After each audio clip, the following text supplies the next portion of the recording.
Hello guys, what's up? So ngayon tuturo ko kung ano yung dailies ko as a non-VIP content creator. So isa sa unang-una kong gagawin is yung pakainin itong cow. Wag nating kakalimutan na pakainin itong cow kasi malaki-laki rin yung profit dito lalo pag sunerte ka sa mga binibigay niyang milk. So yan yung palagi nating uunahin. Itong mumunch tapos papakainin natin itong cow. Next naman is once na lumaki na itong tree nyo dito sa ibaba, pag i-chop nyo siya, wag nyo siyang i-chop ng sagad para mas mabilis siyang tumubo. Yung sa akin kasi chinap ko ng sagad naghahabol kasi ako ng coins ngayon. Pero ang advice ko is wag nyo siyang i-chop ng sagad para mas mabilis siyang tumubo at malay nyo mag-drop siya ng sap. Sap is napakalaking coins. Pwede mo siyang ibenta.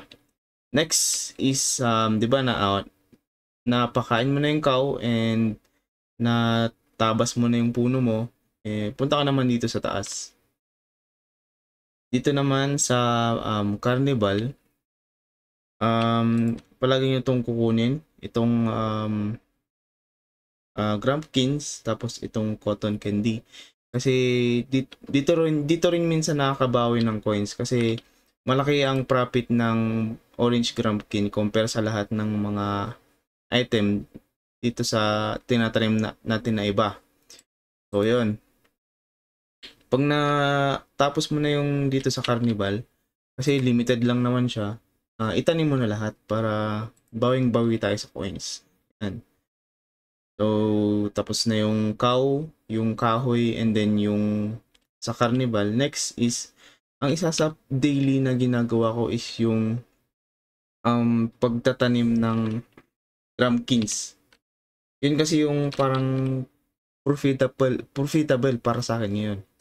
So, bakit nga ba Grumpkins? As a non-VIP so bakit nga ba Grumpkins? Kasi, kung titingnan natin dito sa pixels.tips, ang magpo-focus tayo dito is yung sa profit per energy. So kung titingnan natin, ang Grumpkins is 17.60 ang profit per energy niya. Compared dito sa iba na 15.63, 13.91 lang is medyo mababa. Kasi kung titingin tayo dito sa energy and consumables, ang pinakamura ngayon na energy is itong Astra Cactus Tequila. Dito naman magfo-focus tayo sa coins per energy. Tapos i-compare natin siya sa profit per energy. Dito natin makikita kung ano nga ba yung profit mo bawat pagtanim mo dito sa Grumpkin. So kunyari ito 17.60, i-calculate natin ngayon yan. 17.60. Tapos ang coins per energy naman dito sa Astra Cactus Tequila na sa ngayon ay mura is 15.52. 42, I mean. 15.42. So, ima-minus mo siya. Ito yung profit mo per Grumpkin na tinanim mo. Yun yung mababawi mo. Kunyari, nagtanim ka ng 60 times 60 mo yan. So, meron kang 130 na coins. Ang magiging profit mo, kunyari 60 na Grumpkin. So, lagi lang tayo magpo-focus dito sa profit per energy.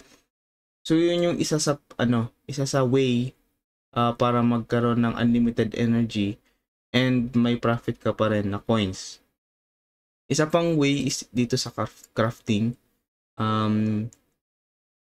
Yung medyo chill ka lang, dito tayo sa cooking.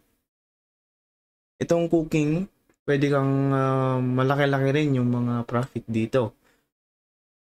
Ito, isa na dito yung pop verified. Lagi kang mag-focus dito sa profit per minute.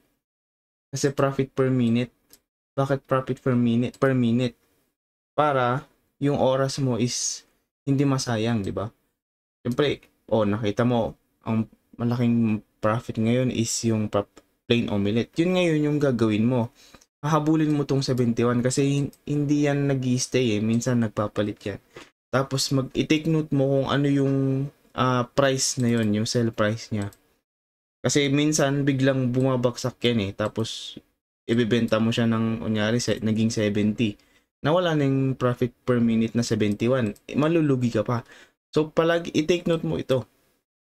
Itong sale price mo. Minsan kasi late mag-update itong pixel.tips. Ito.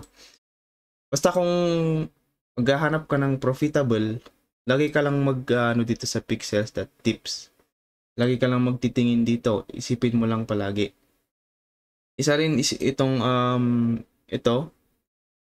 Napaka-profitable din pero medyo mahirap kasi kailangan ng grills dito eh.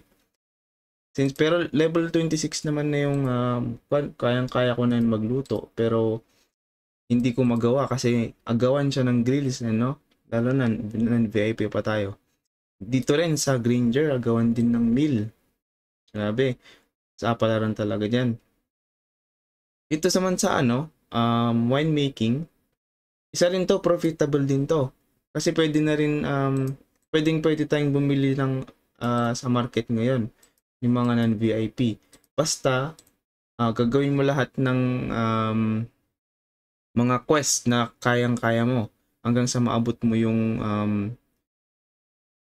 rep na kailangan para maka-access ng market. Andito ata yan eh. Check lang natin. Nasa pin yun eh. So, ito, 500 na marketplace. 500 marketplace. 500 na reputation para ma-open mo yung marketplace mo. So, ano ba yung mga magandang ang tawag nito? Quest para ma-open mo yung marketplace since 500 lang naman. So, isa dito is itong mga to. Itong mga i-connect mo yung mga accounts mo. Pag i-calculate natin yan, 150 plus 50 plus 5. So, meron ka ng 205. Pag gagawin mo, madali lang dito is yung ano ba yung medyo madali lang dito? Ito madali lang tong flour powder na yan. So, plus 50 na yan. Madali lang yan, guys. Tapos, itong YGG 200. Madali lang din. Ito yung parang madali lang din. Dati 300 yan eh. Pero wala, 200 na lang. So, plus 200 ulit. 455. Ang kailangan na lang natin is 45 na lang. Ito madali ito eh. Hindi, itong Popberry ito. Plus 50. Yun. Ang gagawin mo is itong Popberry wine. Madali lang to. Itong Gihos shake break. Madali lang din. Flour powder. Madali lang din. Tapos connect mo to lahat. And then gawin mo yung YGG quest. Para ma-open mo yung marketplace. So, ganun lang naman ang aking dailies. Grumpkins. Yan. Grumpkins, cow, Grumpkins, and yung sa taas, Carnival, and yung puno. So, yun lang naman. Price check tayo. Ang currently price ng pixels is 22.77. So,